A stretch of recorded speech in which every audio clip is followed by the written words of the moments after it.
Does she dash textbook? A. Has.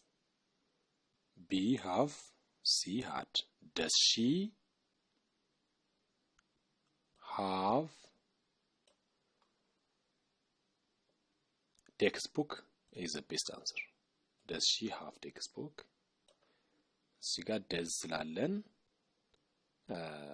ከሺ ቀጥሎ have እንጠቀማለን ማለት ነው። በአንድ አረፍተ ነገር ውስጥ ሲንጉላር አመልካች አንድ ቃል ብቻ ነው የምንጠቀመው። ሁለተኛ she has dash her lunch ከhas ቀጥሎ verb 3 ነው የምንጠቀመው። ስለዚህ she has eaten her lunch.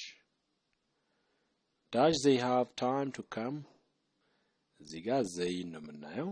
they plural ስለሆነ ጥያቄ ላይ do እንጠቀማለን ማለት ነው። so do they have time to come? We have dash to home ከhas ቀጥሎ ምን ጊዜም verb 3 ነው የምንጠቀመው። ስለዚህ gone ይሆናል ማለት ነው። we have gone to home. Does she